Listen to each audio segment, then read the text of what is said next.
লা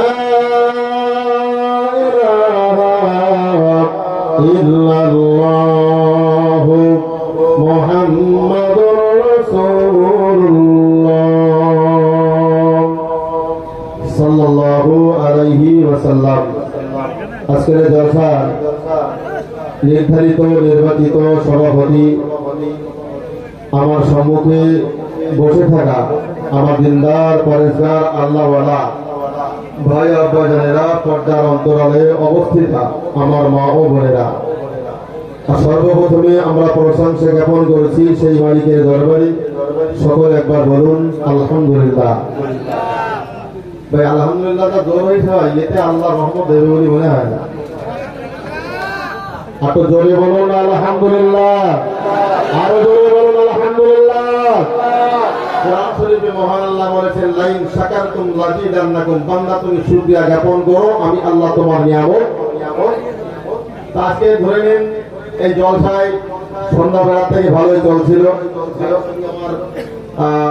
সেই দাওয়াত করার থেকে মাঝে মাঝে ভিডিও কলে কথা হয়। আজকেও বললাম ভাই ঠিক সময় চলে যাবে ইনশাআল্লাহ। এসব দেখলাম ভালোই প্রোগ্রাম চলছে, তো মাঝখানে একটু বৃষ্টি হলো। এটা মনে করেন না যে এটা গজব, এটা হয়তো আল্লাহ তরফ থেকে একটা রহমত। ঠিক তো নাকি? আল্লাহ যেটা করেন বান্দার জন্য ভালো। তো আজকের আমাদের মন খারাপ করার কোনো জায়গা নেই। হয়তো আল্লাহ এই বৃষ্টির ভিতরে দিয়েও হয়তো বা এই জলসাটাকে আল্লাহ কবুল করে নিয়েছেন। আমরা দোয়া করি মহান আল্লাহ যেন এই আমার যুবক ভাইদের কষ্ট করা, মেহনত করা, গ্রামের বা বাইরের গ্রামের মানুষের অর্থ দিয়ে সহযোগিতা করা, যারা কথার দ্বারা সহযোগিতা করেছেন, মহান আল্লাহ সকলের শ্রমকে আল্লাহ কবুল করেন। সকলে বলুন আর একটু জোরে বলুন নারায়ে তাকবীর, নারায়ে তাকবীর। মহান আল্লাহ, আমরা যারা বসেছি কিছু আলোচনা করার নিয়তে রেখেছি। আসুন মহান আল্লাহ আমাদের বক্তার বলার এবং শ্রোতাদের শোনার মতো তৌফিক দান করুন। ইতিপূর্বে রকমুজ্জামান সাহেবের আগে যে বক্তা ভাই তিনি বলছিলেন, সম্ভবত সাতক্ষীরা দিকে বাড়ি, যাই হোক তিনি অনেক গুরুত্বপূর্ণ আলোচনা আপনাদের কাছে বলছিলেন। শেষবারে একটা বক্তব্য রেখে তিনি ছেড়ে চলে গেছেন। সেটা হলো যে নামাজ আমাদের উপরে আল্লাহ ফরজ করেছেন, কিন্তু সেই নামাজটা আমরা সঠিকভাবে আদায় করি না। ভাই একটা কথা শুনুন, ভালো করে মাথায় রাখুন, আমাদের জীবনটাকে হাইলাইট করতে হবে কোরআন এবং হাদিসের ছায়াতলে থেকে। ঠিক রাখুন ভাই, একটা কথা ভালো করে মাথায় রাখুন। একজন বিয়ে করেছে, শুধু বক্তব্য ঠিকটা তৈরি করছে মাত্র। ভাই একজন বিয়ে করেছে, তার বাচ্চা কাচ্চা হচ্ছে না, তো বিভিন্ন জায়গায় মান্য করে দোয়া করার পরে আল্লাহ বলছে, আল্লাহ যদি আমাকে একটা পুত্র সন্তান দাও, তাকে আমি যোগ্য আলেম তৈরি করবো। এবার আপনারাই বলুন তার নিয়ে ভালো না খারাপ? এবার ছেলে আল্লাহ তার দোয়া কবুল করে নিয়ে আল্লাহ তাকে একটা পুত্র সন্তান দিলেন। সন্তানটিকে আস্তে আস্তে বড় হচ্ছে, মাদ্রাসায় ভর্তি করে দিলেন। খুব বিস্তারিত আলোচনা সংক্ষিপ্ত বলছি। মাদ্রাসায় ভর্তি করে দেওয়া হলো। মাদ্রাসা ভর্তি করে দেওয়ার পরে যোগ্য আলেম টাইটেল মাওলা পাস করে বাড়ি এসেছে। কিন্তু ছেলেদের ভিতরে একটা টুরুটি ছিল, সেটা হচ্ছে যে এত লজ্জাতে লোক সমাজে গিয়ে কোরআন হাদিসের কথা বলে না। এখন ওই গ্রামে বা ওই মাদ্রাসার একটা চাচা খুব অল্প লেখাপড়া জানে, মোটামুটি নামাজ কালাম পড়াতে পারে। এখন ওই মসজিদের ইমামতি করে, ধরে নিন আপনাদের গ্রামে ইমামতি করছে, তো বলতে খোকা তুমি তো টাইটেল পাঠ মানো না, সমাজের মুখে গিয়ে যদি তুমি কোরআন হাদিসের কথা না বলো, তা তুমি আল্লাহ তাআলার হিসাব দেবে কি করে? এক কাজ করো, ওই অমুক পাড়ার শরীফতে মারা গেছে, তো জানাজার নামাজটা তোমার পড়াইতে হবে। ঠিক আছে, তাদের জানাজা রেডি হলে বলবে আমি যাবো।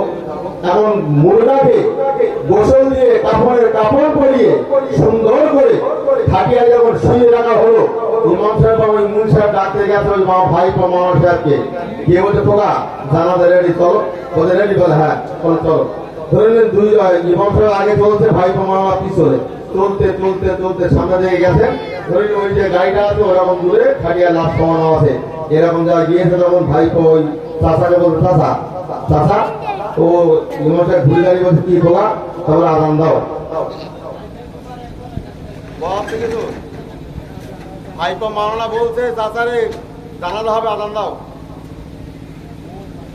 আচ্ছা আপনারাই বলেন জানাজা আদান হয়? আমি রব্বানি যদি এখন ফতোয়া দিয়ে বাড়ি যায় যে কালকে সকালে মারামারি হবে না হবে না ও তখন বলছে চাচা আধার দাও তো ইমাম সাহেব তো ও তো মামলা পাস না তো ও তখন ঘুরে দাঁড়িয়ে বলছে তোকা যা বলি লাগলো আধার দাও জানা বলছে আধার দাও তা ও তবুও ঘুরি বলছে পোকা আবার পোকা খাওয়া মানে যা বলি শোনা আধার দাও জানা হবে করি এখন ও মনে মনে চিন্তা করতে হতে পারে টাইটেল পার মামলা তো এখন খাটিয়ার সামনে গিয়ে কানের ভিতরে আঙুল দিয়ে আল্লাহ শুরু করেছে ভাই যারা পাঁচবার নামাজ পড়ে না ওরাও তো জানে যারা আদান হয় সব ইমাম সাহেবটা ঘিরে ধরেছে ইমাম সাহেব তোমার মাথাকে ভালো হয়েছে তুমি আদান দিচ্ছ মানে ও তখন ভাব বলি খারাপ হয়ে হাতা গোটা করে শোনো তখন বলতে খোলা শোনো আমি তোমার উত্তর দিচ্ছি আমি না ফটো আমি দেয়নি পিছন দিক তাকে মামা সাহেব দাঁড়িয়ে আছে ওই ফটো তাই আদান দিচ্ছি আর ইমাম সাহেবের ছেড়ে দিয়ে মামা সাহেবটা ধরেছে খোলা তুমি কোথা থেকে মামা পাস করো টার্গেট পাস করেছো তুমি ফটো দাঁড়া আদান দিতে ও তখন ভাগ্য দিক খারাপ দিয়ে দেখি ভাই ও তখন বলতে শোনেন কেউ তো রাগিন্বিত হবেন না ফটো যখন আমি দিয়েছি এর উত্তর একটা আছে ভাই কত সঠিক হোক আর ভুল হোক এর উত্তর একটা থাকবে না থাকবে না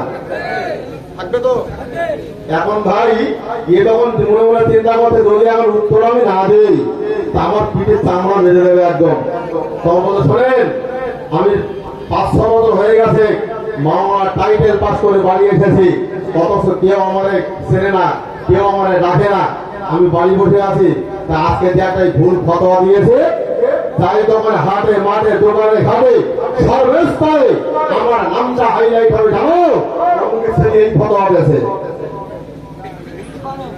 বলা গেছে এক ফতোয়া হয় যদি ভুল ফতোয়া হয় আমাদের ভারতের জমিনে একজন ফতোয়া দিয়েছিল যে আমার নামে দরুদ না পড়লে তার নামাজ কবুল হবে না জানেন এখন সেই দেখা যাচ্ছে এখন বিডিআর ভাইরা আছে না এরা মোটামুটি কোনো একটা কুরু বাড়ি একেবারে কেটি কুড়ি হাইলাইট করে একদম মাছ করে তুলে দেবে তাদের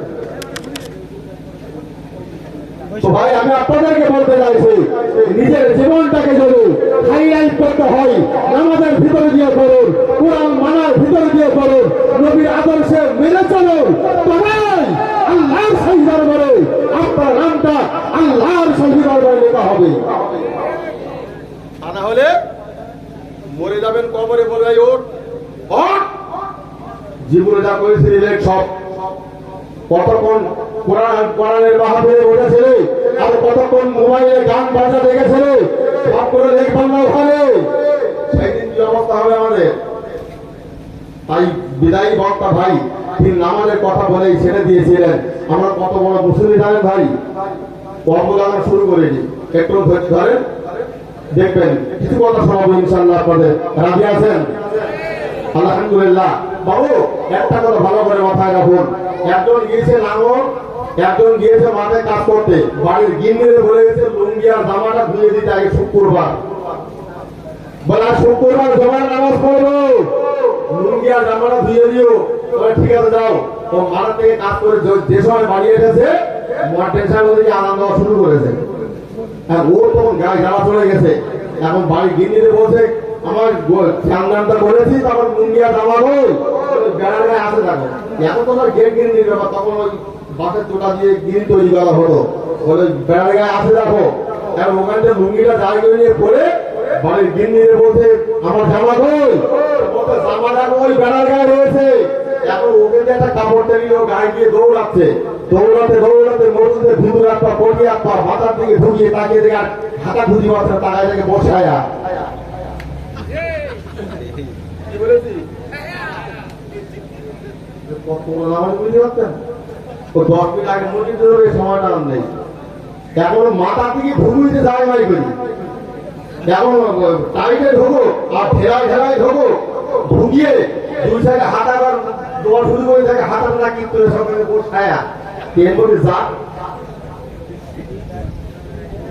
আল্লাহ আল্লাহ মানে রাহুল আল্লাহ নবী আমার রোজানে বাচ্চা হাবিবুল্লাহ জনাব মুহাম্মদ রাসূলুল্লাহ জানিয়েছেন তোমরা শুনে রেখে দাও জেনে রেখে দাও আমি দিনের নবী মুহাম্মদ রাসূলুল্লাহ জানিয়ে দিলাম তোমরা যদি কোরআনটাকে তোমরা মেনে চলো আমি নবী তোমাদেরকে জানিয়ে দিলাম আমার হাদিসটাকে তোমরা যদি অনুসরণ করে চলো আমার উম্মত মতো তোমরা শুনে রেখে দাও, জেনে রেখে দাও, আমি নবী মুহাম্মদ রাসূলুল্লাহ বলছি, পৃথিবীর কোন শক্তি তোমাদের গোমরাহ করতে পারবে না। জোরে বলুন সুবহানাল্লাহ। কেউ না, পৃথিবীর কেউ পারবে না। যদি আমরা কোরআনকে আঁকড়ে ধরি, ওয়াতাসিমু বিহাবলিল্লাহি জামিআও, মহান আল্লাহ বলেন আমার কোরআনের রশি তোমরা মজবুত করে ধরো, পৃথিবীর কোন মানুষ তোমাদের গোমরাহ করতে পারবে না। আর সুবহানাল্লাহ বলেন। আজকে কোরআনের রাস্তা ছেড়ে দিয়ে, নবীর আদর্শে ছেড়ে দিয়ে বিভিন্ন জায়গায় ধামলা ধরছে, বাবু তুমি আমার সাহায্য না করলে আমার বউ বাচ্চা বাঁচাতে পারছি রে। ভাই বাঁচানোর মালিককে? তাহলে আল্লাহর বলে বিশ্বাস আছে তো? জানেন বিশ্ব নবী যখন মক্কা মদিনা জমিনে কলেমার দাওয়াত দিলেন, ইসলাম প্রচার করলেন, এক শ্রেণীর মানুষ নবীর কথা মেনেছে, আর এক শ্রেণীর মানুষ তারা নবীর কথাকে মানে নেই। বাবু তারা হলো যারা নবীর কথা মানেনি, তারা হলো কাফের। একটা কথা ভালো করে মাথায় রাখুন ভাই, কুকুর দেখেছেন? কুকুর এদিকে বাংলাদেশে কুকুর আছে তো কুকুরের লেজগুলো সোজা হয়ে গেল, টাকা বলো। এখন কোন একটা মানুষকে যদি 1 কেজি ঘি, টাটকা ঘি দিয়ে বলা হয় ওই কুকুরের লেজ তো সোজা করতে হবে, সারা রাত তো সময় দিলাম কেন? 1 কেজি ঘি দিতে তো হবে না কেন?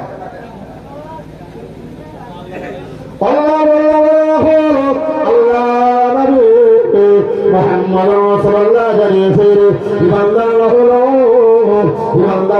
আল্লাহর জান্নাতের মেহমান, কাফের বেঈমানেরা হলো এরা হলো এমনি করে, এরা হলো জাহান্নামের মেহমান। না না মুসলমান মনে রাখো, এরা কখনো কোনোদিনের জন্য ইমানদারদেরকে সহ্য করতে পারে না। এভাবে বর্তমান লক্ষ্য করে দেখা যায়, যারা নামাজ পড়ে, যারা দাঁড়িয়ে রাখে, যারা লম্বা জামা পরে, এক শ্রেণীর মানুষ রয়েছে তাদের থেকে হাসি ঠাট্টায় তারা মেতে থাকে। আপনি মনে রাখুন, যদিও বাংলাদেশের মুসলমানদেরকে ভালো রেখেছেন, কিন্তু একটা কথা মনে রাখুন, আমাদের ইন্ডিয়ার ভারতবর্ষের জমি অনেক জায়গায় লক্ষ্য করে দেখা যায় মসজিদে নামাজ শুরু হয়েছে, আর পিছন দিক থেকে সারা দেওয়া শুরু হয়েছে। জানেন যদি বললে বলে ভাই আর বলতে বলে তোমাদের মসজিদে এই মান্যত করলে আর সমাজ দিলে আমাদের ভগবান রোগ ভালো করে দেয়, মানে বিশ্বাস আছে।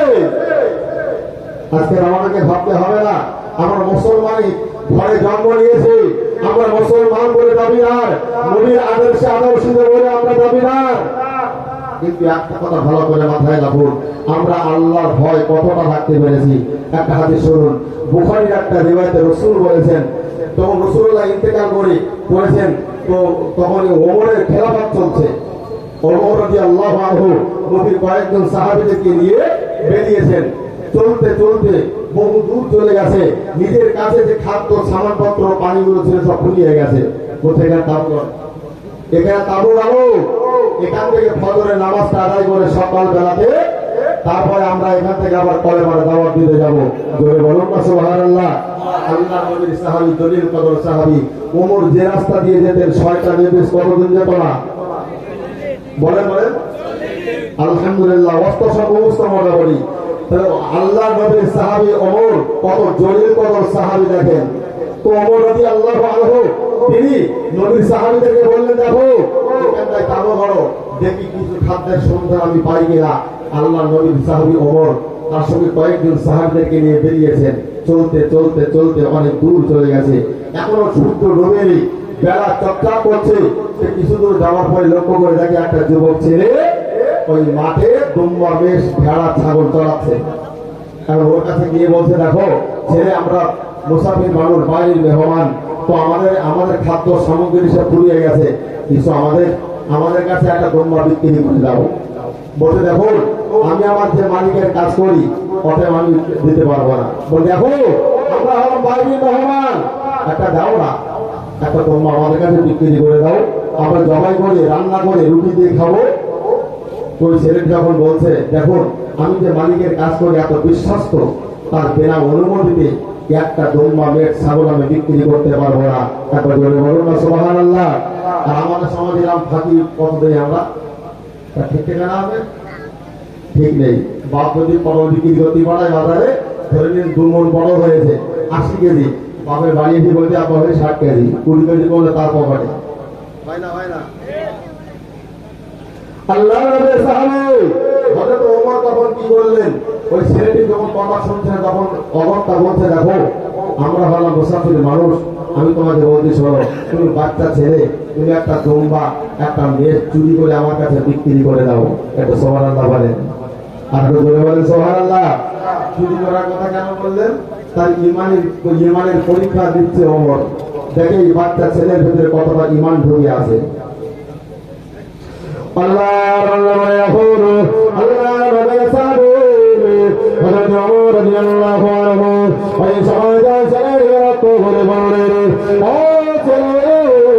তুমি মনে রাখো, আমরা হলাম বাইরের মেহমান, আমাদের কাছে একটা দুম্বা বা মেষ তুমি আমাদের কাছে চুরি করে বিক্রি করে দাও। ওই সময় ওই ছেলেটি বলে, না না, আপনি বলে রাখো একটা দুম্বা মেষে আমার মালিকের বিরাট মধ্যে দেবে, আমার বিক্রি করাটা নিষেধ করবো, কথা আমি বিক্রি করতে পারবো না। আল্লাহ নবীর সাহাবী ওমর রাদিয়াল্লাহু আনহু ওই সময় বলল, ছেলে তুমি মনে রাখো, তুমি কি আমাদের কাছে বিক্রি করবে না?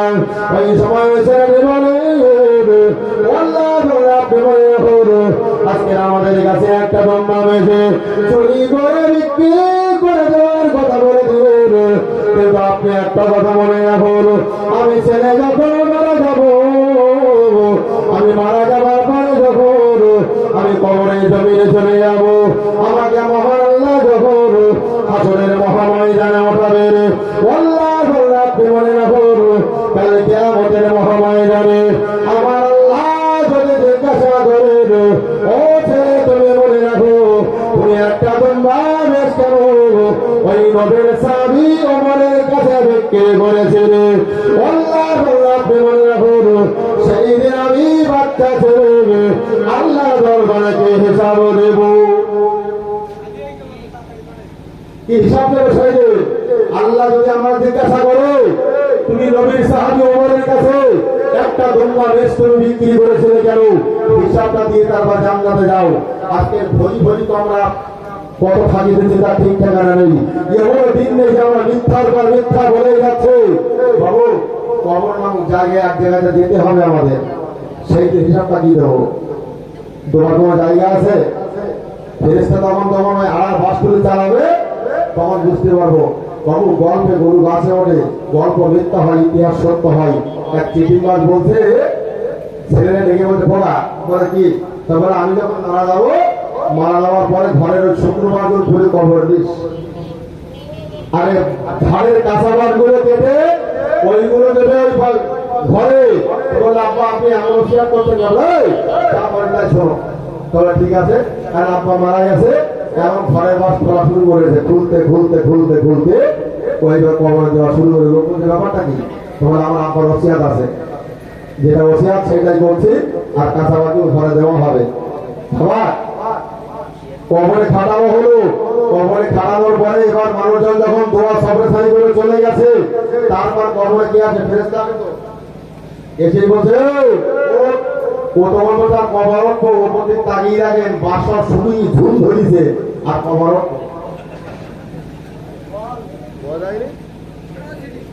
ফেরেশতা তখন বলছে, হ্যাঁ দুনিয়া সারা জীবন চিটিং বাড়ি করে দেশে গিয়ে ফেলেছে, চিটিং বাড়ি। তখন ও বলে দেরি ওর ঘটনা করি, ও তখন দেখতে উঠলি তো বিপদ। বলবেন মানদণ্ড কামান, দিন কামান, নলিকা ইত্যাদি ইত্যাদি কোশ্চেন করে করে আমার জর্দারিত করে ফেলে দেবে। ও তখন বলছে, আর কতবার দিতে হবে ওপর টাকায় তখন বাসটা ঘুম ধরিয়েছে। আল্লাহ আল্লাহ